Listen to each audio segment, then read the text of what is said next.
see here.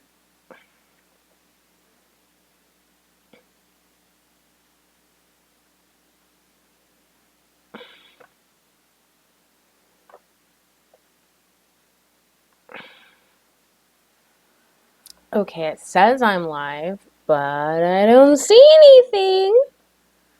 Oh, YouTube. Why do you do this to me?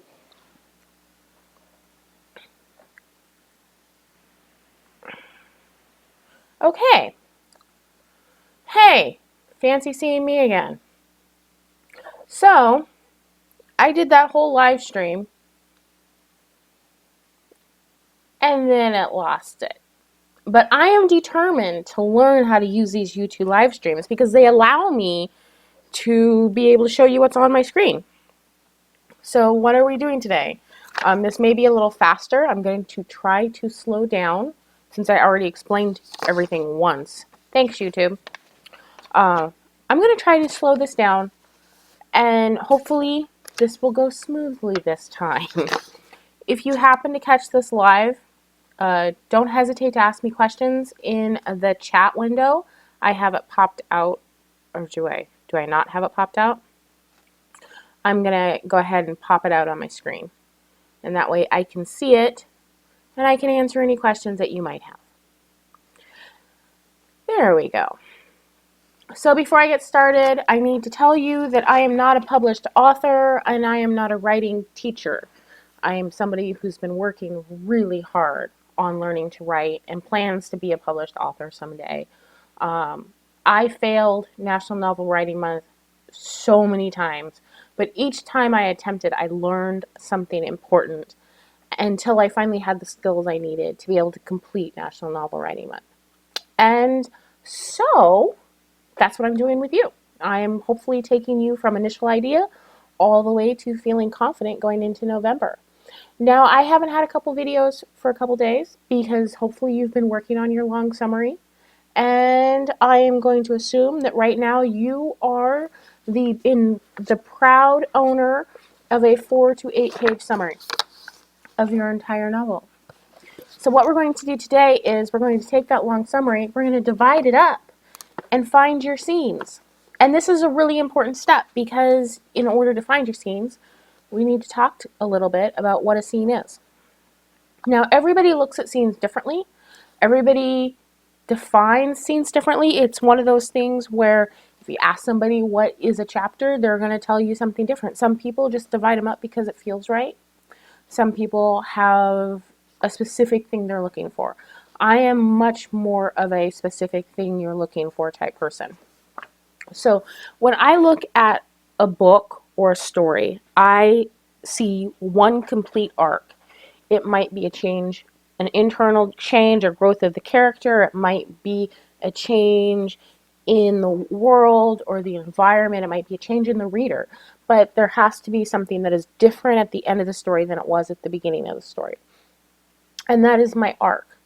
But within each chapter, I also look for an arc, and within each scene, I look for an arc. So I look at scenes as teeny tiny little novels in miniature, or teeny tiny little stories. And that's what you're going to be looking for today.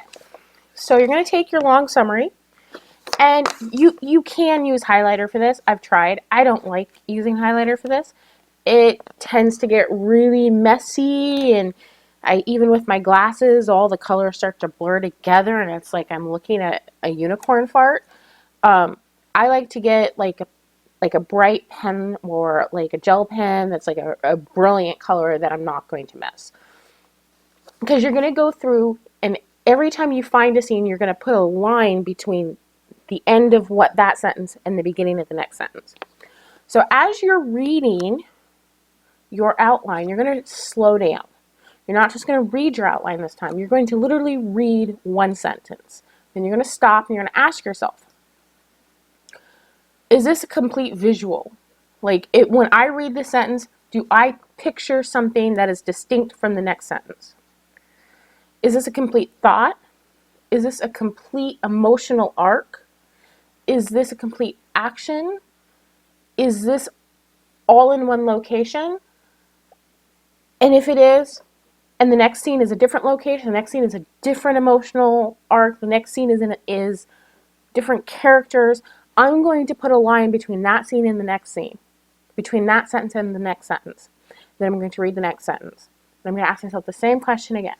Sometimes you may find that one sentence is one scene. I'm getting good about that. I didn't used to be able to do that. It used to be I would have like a paragraph would be one scene just because I would just start writing and I wouldn't stop. But now usually one or two sentences ends up being a scene. You may have some scenes that are multiple sentences. What I tend to do is when I get into a scene where there's something that's said that's going to be crucial, that's going to be important, that really exemplifies the ideas of that scene. I may have dialogue that I've written in my long summary. But what you're really doing is you're taking your long summary and one sentence at a time, you're thinking about that sentence and you're thinking about a group of sentences and you're asking yourself, is this a complete thought? Is this a complete story? Is this a complete theme? Is this a scene? And if it is, then you're going to make those marks. And by the time you're done, you're going to have all these little red or purple or whatever color marks all the way through your long summary. And then you're going to take the long summary and you're either going to, I have been known to take my long summary and cut it apart physically and arrange it on a board. Some people may take if you're using paper, you may take those individual sentences and get a stack of 3x5 cards and you can write them on that. Each 3x5 card a separate scene. What is really nice is if you do use actual 3x5 cards, you can choose a color based on the main character of that scene or based on the location of that scene or based on the emotion of that scene. However you want to color code is up to you, because this is really individual. Every single writer is going to have a different way of looking at this. Hi, Amy. It looks like I finally got the stream to work. It's nice to see you. So as you're dividing up those scenes, if you're working with paper, you're just going to divide it up. You're going to write them on the cards, put them in a box. That's your assignment. You don't have to do anything else today. Just divide up your summary. But if you're going to use Scrivener, again, this is Scrivener for brand new people, so this is really basic. And I'm going to switch screens. Let me see if I can remember how to switch screens. Eventually I'm going to get good at this. Ta-da! There you go. Now you can see what's on my screen. Now I can feel all technical and amazing. So here we go. I did this a little bit earlier because when I recorded this previously. But what you're going to do is you're going to get rid of those chapters. When you open up Scrivener, it gives you chapters. We're going to do that later. So just move them out of the way if they're distracting you, or just ignore them. I actually put them in my research folder because if they're in front of me, they just distract me. You're going to click on your manuscript, and in Windows, it's Control N, like Nancy. And that will make new 3x5 cards. You're just going to make a whole bunch of them. Control N, Control N, Control N, Control N, Control N, Control N. Usually when I divide up my long summary, I end up with about 30 to 40 scenes usually. And after I have added them into Scrivener, usually I can think of another 5 to 10 that I need to add in later to smooth out the story or to accent or make other scenes stronger. But for now, you're just going to do this with just the scenes we have. Now, the way I do this, and the thing that I found helps me the most, is the first line in Scrivener on the note cards. Okay, if you're not in note card view, this is how you get into note card view. It's just right up here, this little long rectangle. On one side is the full document view, then you have note card view, then you have outline view. You're going to notice anything you put in your note cards ends up in your outline. This is really handy later on. So what I do is the description of the scene that I get for my long summary, that's what I put in the actual body of the note card. But in the title of the note card, I don't. I don't even put a summary of what's going to be in that scene. What I put in the title is the point of the scene. So what I did was I used Hannibal Lecter because that's easy and because my project is secret. So I have for this first one, I have at the end of Hannibal Lecter, it's like what, 2 scenes before the end or 3, Clarice goes to a witness's house and discovers it is the serial killer. And the point of that scene is Clarice finds the serial killer. But before that, let me move it. Before that, the FBI find the location of Buffalo Bill and gather around his house. The point of that scene is they leave Clarice alone. Because if they didn't leave her alone, she would have backup. So I would not put FBI find location of Buffalo Bill. I would put FBI leave Clarice alone. If I'm writing romance, I will put, if the point of that scene is protagonist goes to cafe and tries to buy coffee and spills it on a handsome man, for the point of that scene, I'm going to put protagonist meets the love interest. It makes it really easy when you're writing, because if you're writing in Scrivener and all you see is scene 1, scene 2, scene 3, or if you just see descriptions of scenes, you can lose the point of the scene. But by putting the point of the scene right there in the description, right there as the actual label of the scene, it makes writing the scenes really easy to keep in mind what the point is. So that if you get really into a scene and you don't just ramble on, you have to think, okay, what is the point of the scene? And then you read the actual description, you find out what's actually happening in the scene, and then you open up your document, you start writing the scene. It makes starting your day during National Novel Writing Month much, much easier. So that's what you're going to be doing. You're going to literally go through your manuscript, one sentence at a time, and ask yourselves the questions I talked to you previously. Is this a complete thought? Does the location change? Is there a character arc? Is there an argument that ends? Is there something big that happens? Those are all markers of a scene. If you have a change of location, but the process of getting to the new location is boring or uninteresting or doesn't add anything to the story, then don't worry about having them get in the taxi cab and go to the second location. Scene cut, just like a movie, and then start the next scene that way. And once you've divided that up, add all of those into your Scrivener. Now, one thing that you can do at this point, I don't normally do it at this point, but it's something that's nice to think about, is if there are specific scenes that you know right off the bat are going to be in a specific person's point of view, you just know. You're probably not going to know a lot of the scenes, but if you know for a fact that this scene definitely is going to be in Clarice's point of view, what you can do is you can go into Label and go down to Edit. And over here you can add things. There's statuses, there's custom metadata, there's project properties. What I want you to look at is labels. And so I'm going to put a label here. Clarice. I really cannot spell her name, can I? And let's do a second one. Let's call this Buffalo Bill. And let's make Clarice pink. Let's make her bright pink, because I'm feeling girly tonight.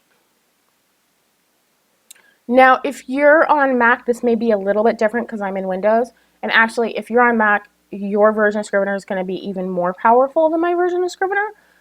But, we can get an idea. And let me just see if I can remember where this is. One of the things that's great about Scrivener is that the menus are actually really easy to understand. So if you don't know where something is, you can just kind of scroll across and you can figure out where it is pretty easy. So what you're going to do is use label colors in Binder, because this is our binder. And so for this scene, I'm going to come to Label, I'm going to make her Clarice. And let's see here, this scene. Let's just say this scene is something different, and this scene is in Buffalo Bill's point of view. And maybe this scene is in somebody else's point of view. So if you know offhand that specific scenes are in somebody's point of view, just go ahead and label them now. And you can go back after you have summarized everything, after you've gone through it and like seen if you were missing any scenes, you can go back for each scene and kind of decide whose point of view is most interesting. So if you have a scene that can be written in two different points of view, imagine it in one person's point of view. Then imagine it in the other person's point of view and ask yourself which one's more interesting, which one leaves you more room to write, and then make that decision and go ahead and label it. And this way you can start to kind of see the structure of your book a lot quicker. But for right now, the most important thing is just getting your long summary divided up. Yeah, Amy, when I started making sure that each scene actually had a point, my writing grew so much. I think that was the single thing that made my writing improve. Um, Learning to plan was a big leap for me, but learning to make every single scene have a point and learning to make every chapter have a point was just, that was a full 180-degree turn in my writing. And it was the most important thing for me. So now it's something that I put in right away when I'm planning right up front. Because what I found later on when I did my first novel is I actually had to go back through the book. And for every single chapter, I had to figure out what each scene was. I had to describe it after the fact and then try to figure out what was the point of that scene. And there were so many scenes that didn't have a point, or there were scenes that I couldn't figure out what the point was, or maybe the point was made someplace else. But having to do that all after the fact was so much more work. Doing it up front, it seems like for every hour I spend working on my project up front and planning, I save like 5 hours on the back end. So I will never pants again. When I say I'm a reformed pantser, I mean I am so reformed. I spent so many years pantsing novels. I spent so many years just trying to find my story and discover my story. And, you know, it just, while it was fun and while it kind of worked, the quality wasn't there. And since learning to plan and since learning some of these little things, I found that the quality of my writing is much higher than what the work I put in would account for. So, yeah, I'm hoping this really helps, and I will be back tomorrow, and hopefully this time YouTube won't kill the stream. Amy, are you using Scrivener to plan your novel, or are you using something else?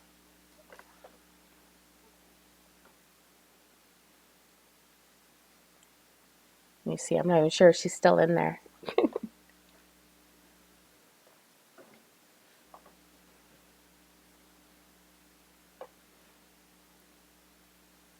I think there's a little bit of a delay in the stream. Yeah, it definitely looks like there's a delay in the stream. You use paper to plant. You know, it's funny. I actually use paper to do all of my summaries as far as my short summary, my one sentence summary, my long summary. And then after I use paper, I transcribe it all into Scrivener. And this is the point where I start using Scrivener. When I start to divide it up into scenes is where I use Scrivener. I tried to do 3x5 cards. And with kids in the house, they would just get dropped, or I would misplace them, I would lose them, I would get them out of order. And so for me, this is where I actually start using the computer. Even if I'm going to handwrite the novel, I will put the scenes into Scrivener, I will put my chapter breaks and everything into Scrivener, and then I will use the outline format and I will print it out, and then I will tuck that in my notebook. And I will carry that around with me so that I always have a really easy to read reference while I'm handwriting whatever I'm working on. I know that sounds really redundant and kind of silly, but that's what works for me. And I think that's the point. Like, for everybody works differently. I've watched some of your editing videos, Amy, and it's really interesting seeing how you organize it compared to other people. Like Holly Lyle, she organizes things. She doesn't bind her rough copies. She just takes a stack, and every time she goes through a page, she flips it over, and she doesn't bind anything, and she puts notes in between. Whereas you bind everything, and you have you know, you're making all these notes and everything right there, and it's easy to carry around. It's just really interesting how different people do things, for sure. Well, I'm going to go ahead and get out of here. It looks like this has been going on for 20 minutes. Tomorrow, we're going to take your scenes and divide them up into chapters. So until then, ciao.